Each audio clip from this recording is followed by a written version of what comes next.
Assalamualaikum warahmatullahi wabarakatuh. Saya Mega Yosinta dari kelompok 1. Kelompok 1 di video kali ini akan menjelaskan tentang perbandingan antara tap water dan source water.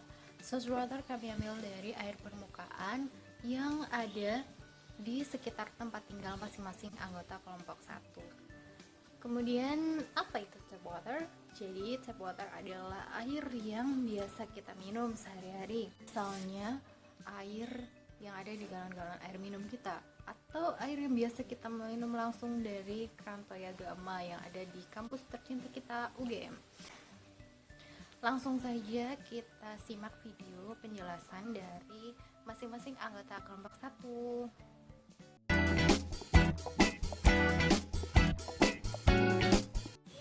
Assalamualaikum warahmatullahi wabarakatuh.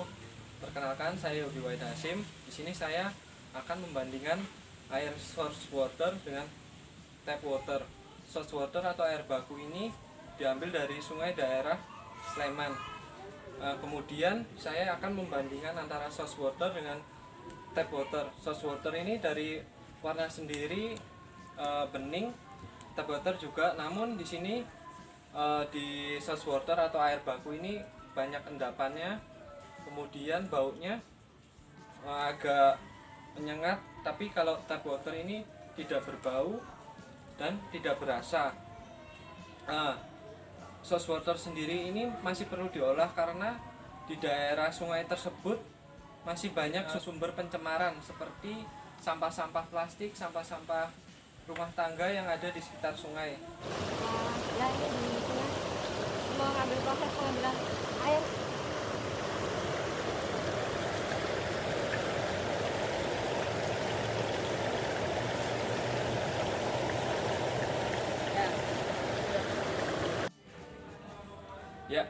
Untuk bagaimana cara source water ini menjadi air bersih.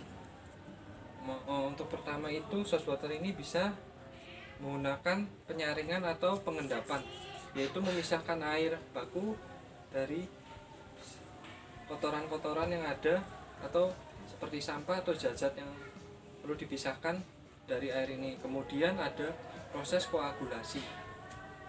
Koagulasi itu pemberian air tawas yang telah disaring. Kemudian ada proses namanya flokulasi, yaitu pembentukan flok yang terjadi akibat dari terbentuknya dari koagulan air tersebut. Kemudian proses dari sedimentasi, yaitu flok-flok tadi kan nanti akan mengendap. Nah, endapan itu nanti dipisahkan dengan cara filtrasi. Setelah difiltrasi itu nanti kemudian ada desinfeksi, yaitu menghilangkan bakteri-bakteri yang ada pada air ini untuk menjadi air bersih dan bisa digunakan untuk kebutuhan sehari-hari. Mungkin sekian dari saya tentang bagaimana cara mengolah air baku menjadi air bersih. Sekian dan terima kasih. Wassalamualaikum warahmatullahi wabarakatuh. Assalamualaikum warahmatullahi wabarakatuh. Saya Briliana Mutiara Sabri akan mengidentifikasi sifat fisik dan biologi dari dua air yang berbeda. Yang pertama, air sungai. Air sungai memiliki tingkat kejernihan yang tidak terlalu jernih karena adanya koloid yang terkandung di dalam sungai. Kemudian berbau ini disebabkan oleh dekomposisi dari organik yang ada di dalam sungai. Berasa dan tentu saja berwarna agak kekuningan. Kemudian yang kedua adalah air bersih. Air bersih memiliki tingkat kejernihan yang cukup jernih, tidak berwarna,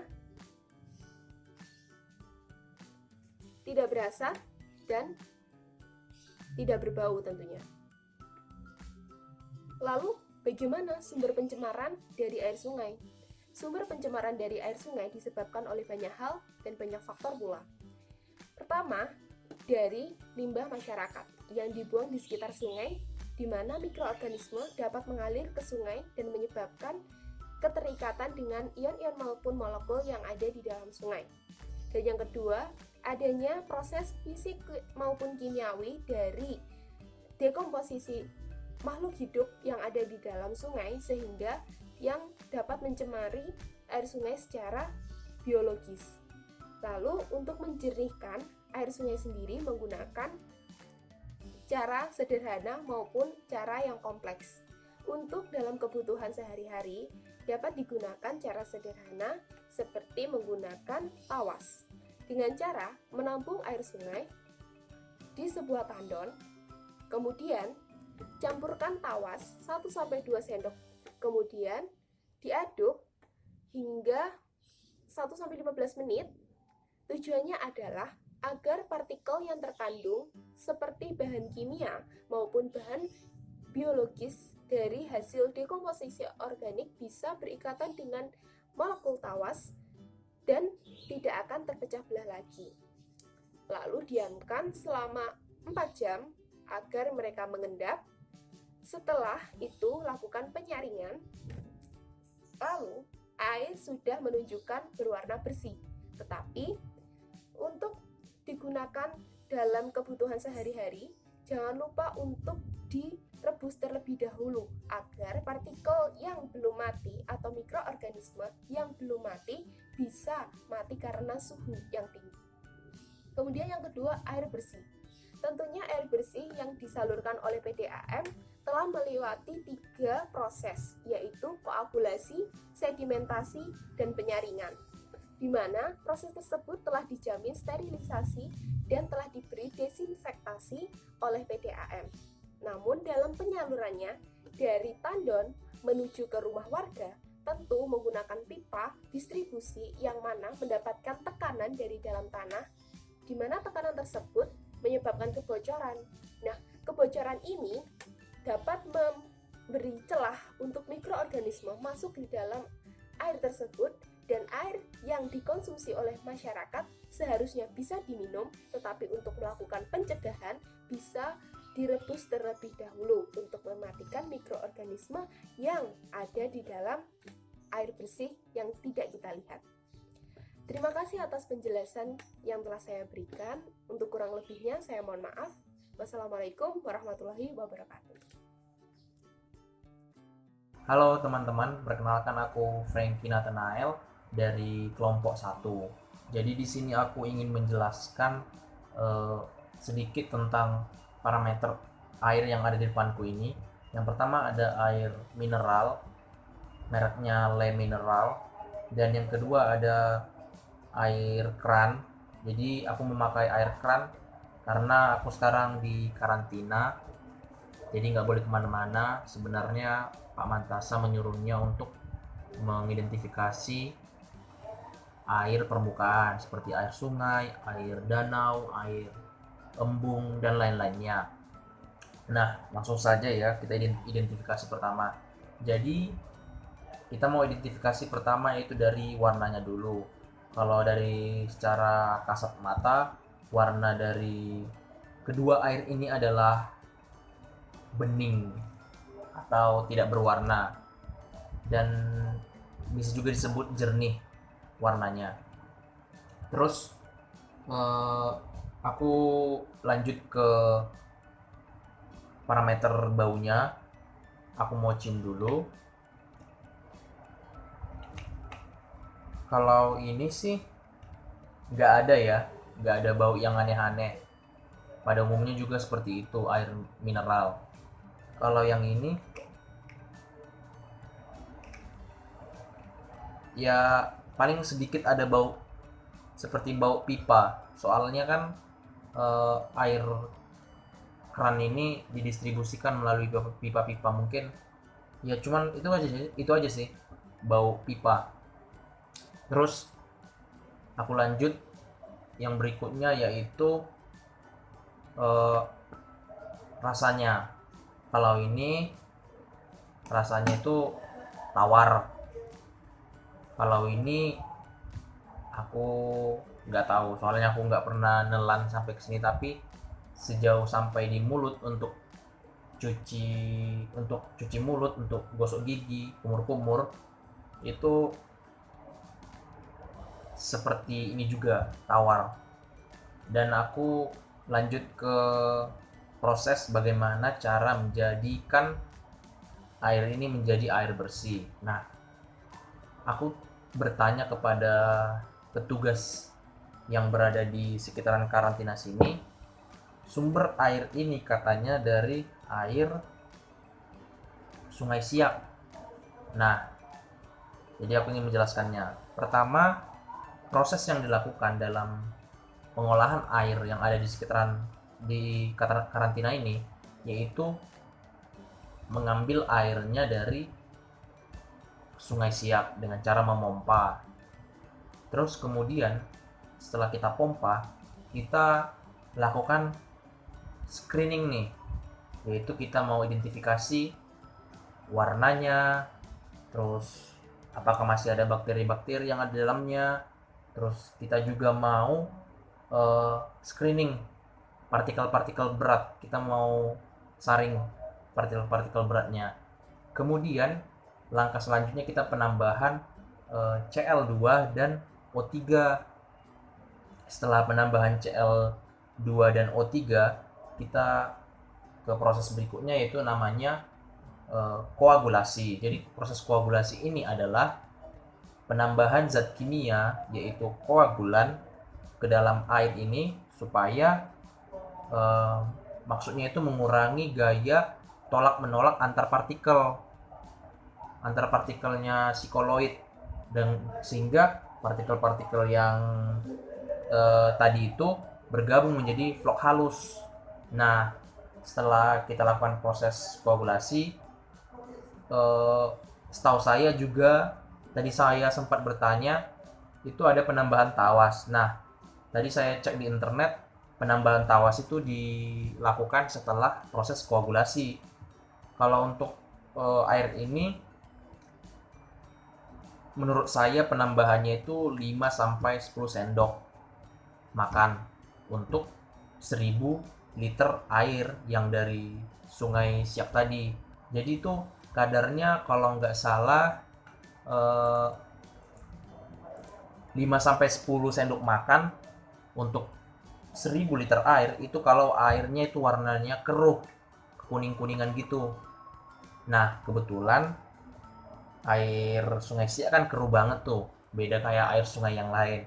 Jadi ditambahkan 5-10 sendok makan ke dalam 1000 liter air. Terus setelah proses penambahan tawas ke dalam air, kita melakukan proses yang namanya sedimentasi. Jadi sedimentasi ini proses di mana pengendapan vlok partikel yang tadi itu sekaligus pemisahan kotoran dan pemisahan warna. Nah, supaya warnanya itu menjadi warna seperti ini. Terus kita kemudian dari situ berikutnya proses filtrasi. Kalau dari namanya filtrasi itu filter ya, berasal dari kata filter, berarti menyaring. Nah, tapi ini menyaringnya bukan untuk menyaring yang seperti partikel besar, tapi di sini untuk menyaring partikel-partikel kecil apakah masih ada. Nah, biasanya filtrasi ini dilakukan ketika airnya itu sudah mencapai kategori lumayan bersih secara proses-proses sebelumnya. Nah, setelah proses filtrasi kita penambahan Cl2 dan fluorin, dan kita ada penambahan lime untuk pH-nya. Terus setelah itu kita tampung deh di suatu bak penampungan, lalu kita distribusikan ke kamar-kamar yang ada di karantina ini. Jadi begitu teman-teman bagaimana proses pengolahan air yang ada di sini. Kebetulan tadi saya juga bertanya-tanya kepada petugas ini, jadi lumayan dapat sedikit ilmunya. Terima kasih untuk semuanya. Bila mana ada kata-kata yang kurang berkenan, mohon dimaafkan. Terima kasih. Halo teman-teman, nama saya Muhammad Jani Kurniawan. Di sini saya akan membandingkan antara air bersih dari sumur bor dengan air dari Sungai Silunggono. Berikut ini adalah sampel dari air bersih sumur bor dan air dari Sungai Silunggono. Untuk identifikasi yang pertama yaitu dari segi fisik, air bersih dari sumur bor terlihat jernih, tidak keruh dan tidak ditemukan endapan. Untuk air dari Sungai Silunggono keruh, berwarna coklat, dan terdapat endapan tanah dan pasir dari sungai tersebut. Identifikasi yang kedua yaitu bau. Untuk air bersih sumur bor tidak ditemukan bau atau tidak berbau.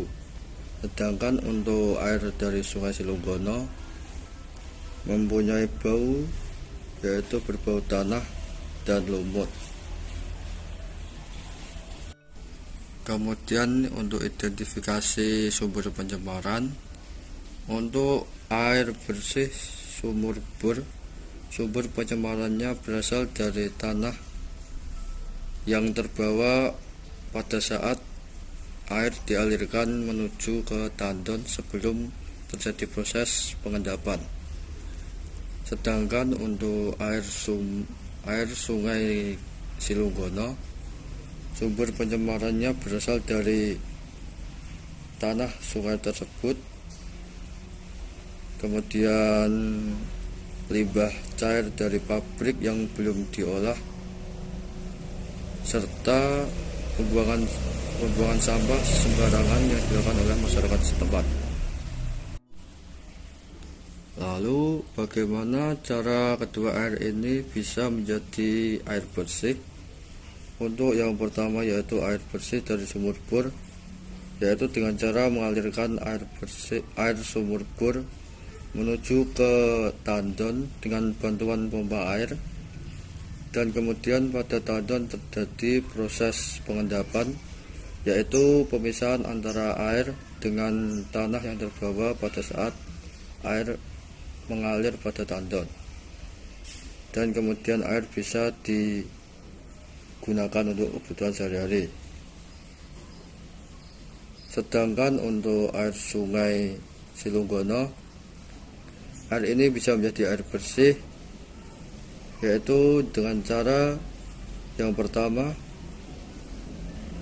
filtrasi dengan menggunakan alat, untuk yang kedua yaitu penyulingan air, dan yang ketiga yaitu dengan menyampurkan tawas yang bisa membuat air menjadi jernih. Sekian penjelasan saya tentang perbandingan identifikasi dari segi fisik, bau, sumber pencemaran, serta bagaimana air tersebut bisa menjadi air bersih untuk air bersih sumur bor dan air dari Sungai Silunggono. Wassalamualaikum warahmatullahi wabarakatuh. Assalamualaikum warahmatullahi wabarakatuh. Perkenalkan, nama saya Rifki Setiabudi.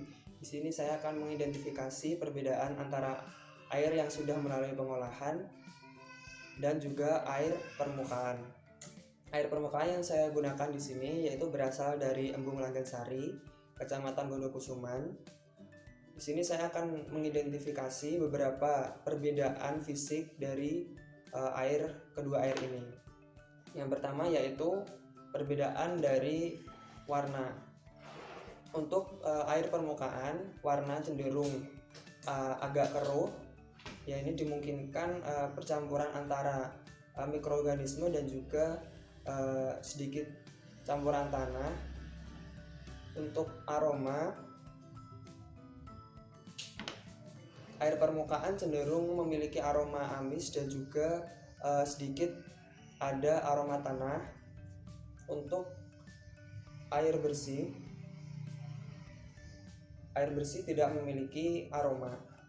Kemudian untuk sumber pencemaran, kemungkinan air permukaan di Embung Langgensari ini disebabkan oleh limbah rumah tangga, yaitu berupa sampah dan lain sebagainya, dan juga kemungkinan ada juga limbah dari industri. Seperti yang kita ketahui, PDAM memiliki 3 unit pengelolaan air. Yang pertama adalah intake building, yang kedua adalah water treatment plant, kemudian nomor 3 adalah reservoir.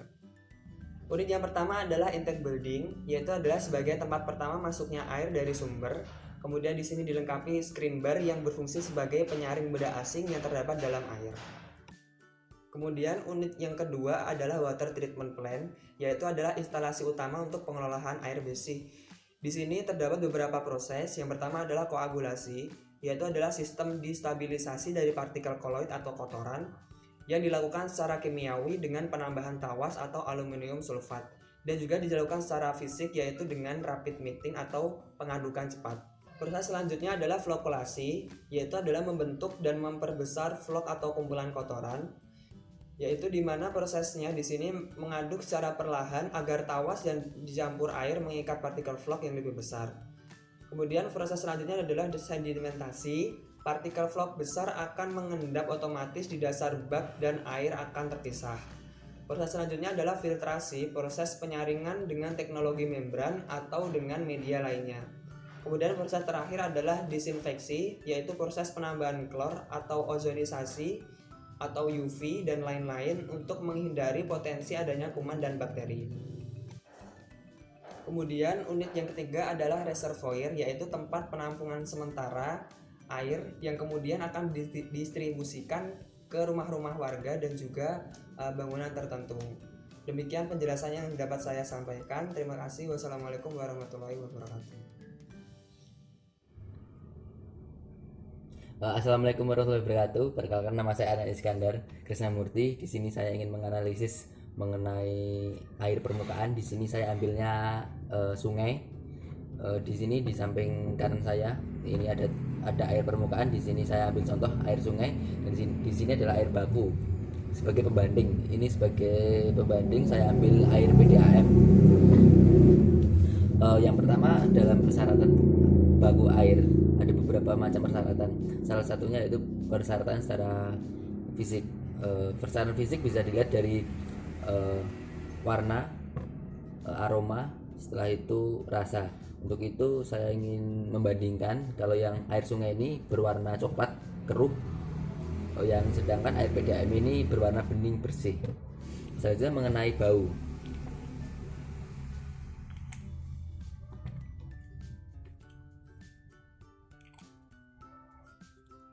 Untuk air sungai ini memiliki bau seperti bau amis dan bau lumpur, sedangkan bau pada air baku ini sama sekali tidak berbau. Ini menandakan bahwa air sungai ini tercemar, mungkin oleh lumpur dari persawahan, kalau tidak juga dari biota air yang ada dalam sungai. Untuk itu sangat jelas bahwa di sini air sungai ini tidak layak sebagai air konsumsi bagi masyarakat. Untuk itu maka ada treatment khusus atau pengolahan dalam menjadikan air sungai ini menjadi air baku yang siap dikonsumsi. Dalam pengolahan air baku kita tentu mengenal intake, water treatment, sama reservoir. Intake yaitu infrastruktur untuk mengambil air dari sumber air, water treatment yaitu proses pengolahan air, dan reservoir yaitu tempat penampungan air. Di sini saya ingin membahas sedikit mengenai water treatment. Water treatment yang bisa kita gunakan dalam pengelolaan air di sini, air permukaan ini, air sungai ini, yang pertama yaitu koagulasi, di mana ini merupakan cairan koloid, sehingga kita harus menambahkan koagulan. Ada dua cara dalam koagulasi, bisa diberi senyawa khusus atau bisa diputar dengan mesin khusus. Untuk itu saya sarankan di sini kita bisa pakai dengan koagulan seperti aluminium sulfat atau biasa disebut dengan tawas. Selanjutnya setelah kita beri tawas, nanti air akan menggumpal menjadi flok-flok kecil. Selanjutnya dalam proses selanjutnya setelah koagulasi yaitu flokkuasi, di mana flok-flok yang kecil tadi diaduk secara perlahan sehingga menjadi flok yang besar. Setelah flokkuasi yaitu sedimentasi, di mana flok-flok yang besar tadi mengendap dan kita bisa mendapat air yang cukup jernih. Namun belum selesai, ada tahap selanjutnya. Setelah sedimentasi kita harus melakukan proses filtrasi, di mana air disaring. Ada berbagai macam cara. Salah satunya bisa menggunakan membran semi permeable, atau mungkin teman-teman bisa lihat menggunakan pasir silika atau pasir ijuk yang pasir dan ijo, pokoknya alat seperti itu, saya tidak bisa menyebutkan satu-satu. Selanjutnya setelah proses filtrasi, air akan menjadi jernih. Tapi tunggu dulu, itu belum bisa dimanfaatkan karena air masih di dalam air masih menyimpan bakteri-bakteri yang bisa mengganggu kesehatan. Untuk itu maka diperlukan proses selanjutnya, yaitu desinfeksi, di mana dalam proses ini kita bertujuan untuk menghancurkan atau memusnahkan bakteri yang ada di dalam air. Ada beberapa macam cara, salah satunya yaitu dengan penyinaran dengan sinar UV atau bisa dengan pemberian klor. Setelah itu baru air sungai ini bisa dimanfaatkan sebagai air baku seperti yang di sini, sehingga bisa dikonsumsi oleh masyarakat. Mungkin sekian yang dapat saya sampaikan, kurang lebihnya mohon maaf. Wassalamualaikum warahmatullahi wabarakatuh.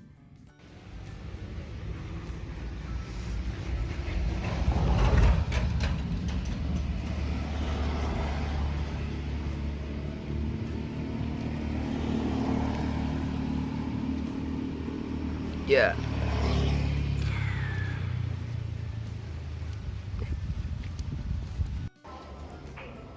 Oke, baik teman-teman. Perkenalkan, nama saya Christophorus Anggara Satama, mahasiswa D4 TPPIS 2018. Kesempatan kali ini saya akan membandingkan air untuk mengecek kondisi air secara fisik. Oke, di sini saya telah menyediakan tap water berupa air bersih siap minum yang sudah sesuai kualitasnya, air bersih yaitu tidak berwarna, jernih, dan tidak berbau. Oke. Untuk source water atau air permukaan ini, saya mengambil air permukaan yang saya ambil dari saluran irigasi di wilayah Merbah. Oke. Ini air yang telah saya ambil. Ini kita tuangkan pada gelas yang bening sampai penuh. Oke, teman-teman. Ya, saya jejerkan ini. Oke, kedua air ini sudah tampak jelas ya, perbedaannya itu sangat jelas sekali. Oke, mari kita investigasi air ini. Nah, kita tinjau ya, airnya ini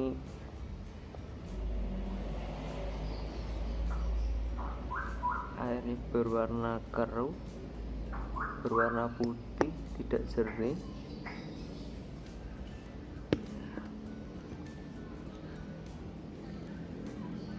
Dan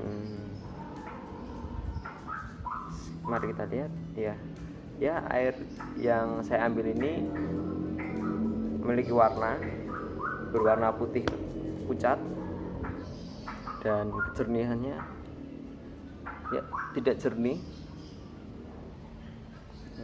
Di sini juga dapat saya lihat ada endapan-endapan yang mungkin disebabkan oleh lumpur atau mikroorganisme yang tinggal atau hidup di air ini. Dari bau saya cek dulu ya. Oke, teman-teman, kesimpulan dari pengujian fisik air ini dapat saya simpulkan bahwa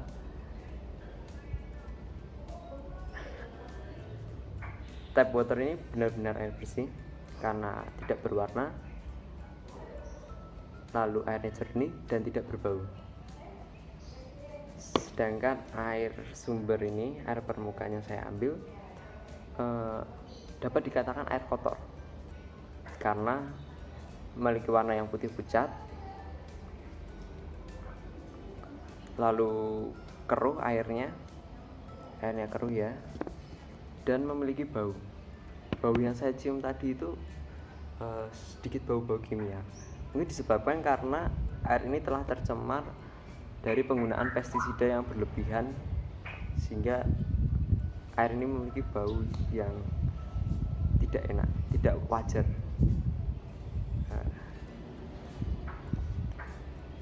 Teman-teman, untuk proses pengolahannya, air ini memerlukan proses yang namanya proses filtrasi supaya dapat menghasilkan air yang jernih, air yang tidak berwarna, karena di sini terdapat endapan dan ini harus dihilangkan dan dapat dihilangkan pada proses filtrasi. Lalu secara proses kimia mungkin dapat dilakukan proses penghilangan aroma dari aroma pestisida tadi, sehingga setelah melalui proses filtrasi tadi, air tersebut dapat menjadi air yang tidak berwarna, jernih, dan tidak berbau.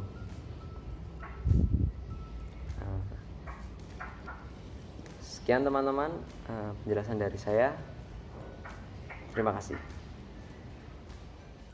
Assalamualaikum warahmatullahi wabarakatuh. Halo, perkenalkan saya Muhammad Azhar Firdaus dari kelompok 1. Di sini saya akan membahas tentang apa perbedaan antara air bersih siap minum dan juga air sungai yang diambil dari daerah sekitar sini. Nah, di sini kita sudah ada sampel air bersihnya juga dan air sungainya. Nah, pertama kita lihat perbandingan dari tingkat warnanya ya. Dari warnanya sih keduanya sama-sama putih ya, bening gitu. Sama-sama bening, cuman yang membedakannya kejernihannya. Nah, kalau ini tingkat kejernihannya ini sangat-sangat jernih untuk air bersih itu. Sedangkan untuk air sungai itu agak keruh gitu ya, kekuning-kuningan. Nah, ini untuk baunya juga. Untuk air sungai tidak berbau ya, sama dengan air tap siap minum ini tidak berbau. Nah, untuk rasanya juga ini sama-sama tawar keduanya. Mungkin yang membedakannya hanya ini di air sungai dia terdapat mikroorganisme gitu. Karena sudah terjadi pencemaran sehingga warnanya seperti ini. Mungkin pencemaran dari mikroorganisme yang ada di sungai, juga kotoran-kotoran hewan yang ada di sungai, juga sisa-sisa pembuangan dari limbah rumah tangga ya, yang menjadikan air sungai seperti ini. Bagaimana cara mengubah air sungai ini menjadi air bersih seperti ini? Yaitu salah satunya dengan cara mencampurkannya dengan tawas. Nah, dia akan menjadi air bersih seperti ini selama didiamkan selama 4 jam. Lalu yang kedua ada proses filtrasi. Nah, prosesnya yaitu dengan cara menampung air ini di tandon sehingga akan menghasilkan endapan-endapan tanah di bawahnya. Lalu air ini dilanjutkan ke tahap filtrasi. Nah, di tahap filtrasi ini bertujuan untuk menghilangkan kotoran-kotoran yang masih terkandung di dalam air dan bertujuan untuk meningkatkan kualitas air ini agar air yang dihasilkan tidak mengandung bakteri dan tidak menimbulkan bau. Itu saja yang bisa saya sampaikan. Kurang lebihnya mohon maaf. Semoga bermanfaat. Wassalamualaikum warahmatullahi wabarakatuh. Halo semua, nama saya Alfa. Di sini saya akan mengidentifikasi dari 2 jenis air. Yang pertama yaitu air minum yang biasa saya konsumsi bersama keluarga saya sehari-hari. Yang kedua ada air sungai yang berasal dari sungai di daerah tempat tinggal saya. Yuk kita mulai identifikasinya. Pertama kita identifikasi dari segi fisiknya ya. Untuk air minum warnanya sangat jernih. Sementara itu, untuk air sungai memiliki warna yang sedikit keruh dengan terdapat partikel endapan di bagian bawahnya. Yang kedua, dari segi baunya ya. Air minum sama sekali tidak berbau. Sementara itu, untuk air sungai dia sedikit berbau yang disebabkan oleh pencemaran sungai yang terdapat pada sungai itu. Lalu, bagaimana sih pencemaran itu bisa terjadi di sungai? Untuk lokasi sungai di daerah tempat tinggal saya, pencemaran itu terjadi karena ketidakkesadaran dari warga masyarakat sekitar yang terus-menerus membuang sampahnya ke area sungai. Sehingga setiap hari sampah tersebut akan menumpuk dan menumpuk semakin banyak. Selain itu, tidak ada dindingnya penahan tanah menyebabkan tanah akan tergerus sehingga menyebabkan polusi. Lalu, dari sampah-sampah tersebut yang tidak dapat tertampung akan mengendap ke bagian air dan menyebabkan pencemaran. Tidak hanya itu, pada saat banjir, air sungai akan membawa ranting-ranting dan pohon-pohon kecil, daun-daun, dan sampah-sampah yang berasal dari sungai yang lain. Dan dari situlah terjadinya penyebab pencemaran sungai di daerah lingkungan saya. Lalu, bagaimana caranya untuk menjadikan air sungai ini menjadi bersih? Di keluarga saya menerapkan 2 cara. Pertama yaitu sedimentasi. Sedimentasi adalah proses pengendapan partikel-partikel tersuspensi yang terdapat di dalam air. Jadi, partikel-partikel seperti daun kering, ranting-ranting, pasir, lumut, dan sebagainya akan tertampung di bagian bawah. Dan air bersih tersebut akan berada di bagian atas, sehingga akan memisahkan bagian partikel-partikel tersebut dengan air yang sudah bersih. Proses pengendapan cukup membutuhkan waktu 1 hari, dan tentunya dengan kapasitas yang tertentu ya. Namun sedimentasi juga harus diperhatikan tempat untuk melakukan sedimentasi, karena sedimentasi akan menjadi penyebab tidak terjadinya air bersih jika air untuk tempat tersebut tergoncangkan, misalkan seperti ini, sehingga partikel-partikel yang tadinya sudah mengendap akan kembali tercampur dengan air yang sudah bersih. Yang kedua yaitu filtrasi. Filtrasi adalah proses penyaringan menggunakan medium berporik. Medium berporik itu nanti terdapat 2, yaitu medium saringan berpasir dan medium saringan kain atau sebagainya. Dari medium saringan berpasir itu nanti terdapat 2 jenis, yaitu saringan berpasir cepat dan saringan berpasir lambat. Di samping sebelahnya medium saringan pasir terdapat penyaringan menggunakan kain yang berfungsi untuk menampung mikroba, binatang kecil, daun-daun, pasir yang masih terdapat pada medium penyaringan pasir. Ataupun kita juga bisa menggunakan bejana tanah liat yang digunakan untuk mengendapkan binatang-binatang kecil seperti cacing dan sebagainya, ataupun juga menggunakan arang batok yang digunakan sebagai penjernih. Dengan filtrasi tersebut maka akan didapatkan air yang sangat jernih, sehingga dari beberapa tahap menggunakan saringan pasir, saringan kain, saringan bejana tanah liat, arang batok, sehingga akan tercipta air yang sangat bersih. Sekian yang dapat saya sampaikan, semoga bermanfaat ya. Terima kasih. Bismillahirrahmanirrahim. Assalamualaikum warahmatullahi wabarakatuh. Perkenalkan, nama saya Nanta Daniswara. Di sini saya akan mengidentifikasi 2 jenis air yang berbeda, yaitu yang ada di sebelah kiri saya itu ada air dari sungai, kemudian yang di kanan saya ada air dari sumur. Yang pertama kita akan mengidentifikasi kedua air ini secara fisik, yaitu kedua air ini baik air sungai maupun air sumur tidak memiliki warna. Kemudian kedua air ini juga tidak berbau. Kemudian untuk kekeruhan, air sungai lebih keruh daripada air sumur. Kemudian untuk sumber pencemaran, jika air sumur itu tercemar dari tanah yang ada di bawahnya. Kemudian untuk air sungai ada 3 sumber pencemaran, yaitu yang pertama dari sampah yang dibuang ke sungai, kemudian dari tanah yang telah tercemar, dan yang ketiga dari kotoran hewan yang dibuang ke sungai. Kemudian bagaimana air tersebut bisa menjadi air bersih? Yang pertama, air sumur akan bersih jika air sumur ini ditampung ke penampungan air atau tandon. Kemudian di penampungan tersebut air mengalami pengendapan tanah. Kemudian airnya dipakai itu sudah menjadi air bersih. Kemudian jika air sungai, caranya adalah dengan diberikan tawas untuk menghilangkan partikel-partikel penyebab kekeruhan. Mungkin itu saja dari saya. Terima kasih. Wassalamualaikum warahmatullahi wabarakatuh. Perkenalkan, nama saya Mega Sinta. Untuk tugas kali ini saya akan mengambil sampel air permukaan dari Sungai Selokan Mataram. Langkah pertama, kita mengambil sampel air dari air sungai. Jadi ini adalah air sungai yang telah saya ambil tadi di Selokan Mataram, dan ini adalah air minum yang ada di tempat tinggal saya. Pertama, saya akan membandingkan dari segi fisik dua air ini. Yang pertama, warnanya.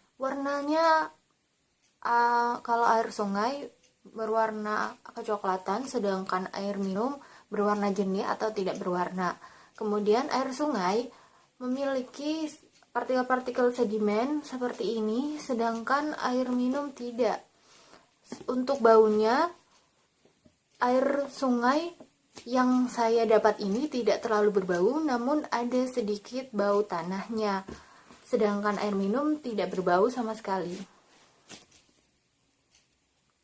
Dari pengamatan saya, di sekitar Selokan Mataram terdapat banyak pemukiman, sehingga air sungai yang saya dapat ini kemungkinan tercemar oleh limbah rumah tangga, atau juga bisa tercemar oleh kotoran-kotoran hewan, karena Selokan Mataram terletak di dekat Fakultas Peternakan UGM.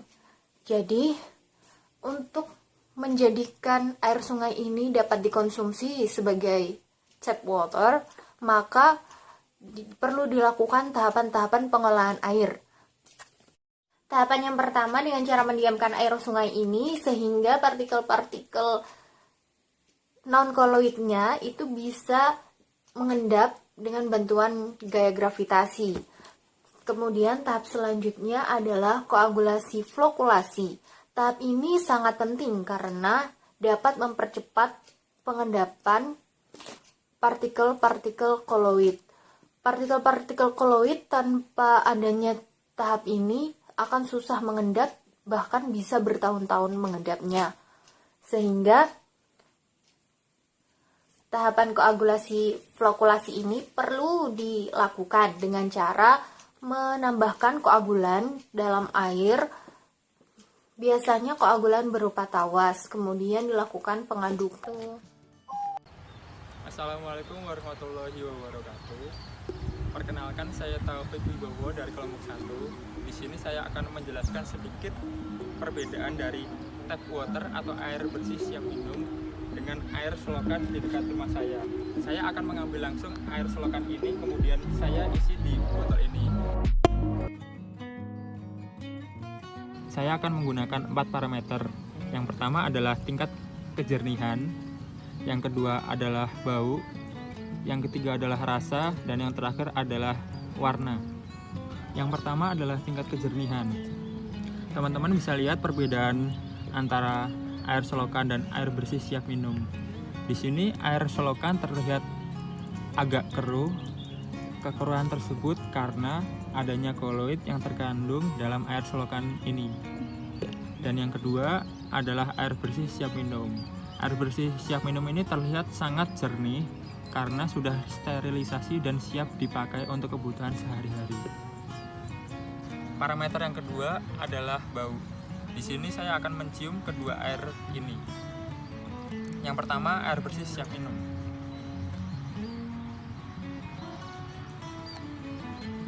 Di sini saya tidak mencium bau apa-apa, alias tidak berbau. Yang kedua, air selokan.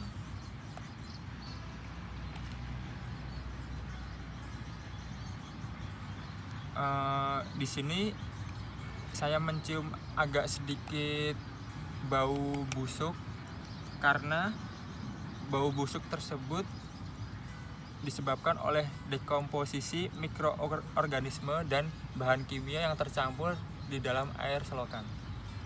Parameter yang ketiga adalah rasa.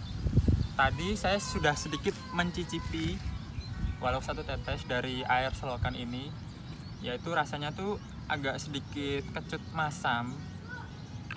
Mungkin karena bercampur dengan bakteri, kotoran, atau bahan kimia lainnya. Terus yang kedua adalah air bersih siap minum. Air bersih siap minum ini tidak berasa dan saya rasa ini sudah bersih dan siap digunakan untuk kebutuhan sehari-hari. Yang terakhir adalah parameter warna. Di sini teman-teman bisa lihat perbandingan kedua warna ini. Warna dari air selokan ini terlihat agak kekuning-kuningan disebabkan oleh bahan kimia dan mikroorganisme. Dan yang kedua adalah air bersih siap minum. Terlihat ini air bersih siap minum ini warnanya jernih bening. Teman-teman bisa bandingkan kedua air ini. Kemudian dari dua air ini, khususnya air selokan, kita dapat mengidentifikasi sumber pencemarannya. Air selokan ini merupakan putusan dari aliran sungai yang sedikit kurang bercampur dengan limbah rumah tangga. Air-air di sini biasa digunakan para petani untuk mencuci padi, kalau enggak alat yang digunakan untuk bertani.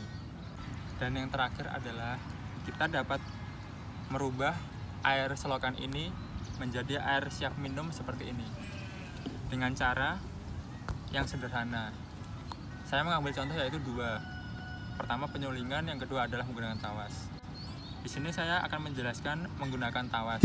Yang pertama adalah tampung air selokan ini ke dalam suatu tempat. Yang kedua adalah beri tawas 1-2 sendok makan. Yang ketiga adalah aduk 15 menit agar air tawas dan air selokan ini dapat tercampur. Yang keempat adalah diamkan campuran air tawas dengan air selokan selama 4 jam agar air tawas dan air selokan ini bakterinya menjadi satu dan kemudian mengendap. Yang terakhir adalah lakukan penyaringan dan kemudian hasilnya akan menjadi seperti ini. Begitulah penjelasan singkat yang dapat saya sampaikan. Mohon maaf jika banyak kurangnya. Semoga bermanfaat bagi teman-teman. Tetap jaga kesehatan. Wassalamualaikum warahmatullahi wabarakatuh. Nah, begitulah penjelasan dari kelompok 1 mengenai perbandingan antara tap water dan source water dari air permukaan yang ada di sekitar daerah tempat tinggal anggota kelompok 1. Nah, dari video tersebut dapat disimpulkan bahwa terdapat beberapa perbedaan antara tap water dan source water, baik dari segi fisik yaitu warna atau kekeruhan air, kemudian bau air, dan mungkin terdapat kandungan yang beda karena adanya pencemaran dan lain sebagainya. Karena adanya perbedaan-perbedaan tersebut, maka source water dari air permukaan yang ada di sekitar tempat tinggal masing-masing anggota kelompok 1 harus diolah untuk bisa dikonsumsi sebagai air bersih atau tap water. Sekian penjelasan dari kelompok 1. Mohon maaf apabila ada kekurangan atau kesalahan kata. Terima kasih atas perhatiannya. Wassalamualaikum warahmatullahi wabarakatuh.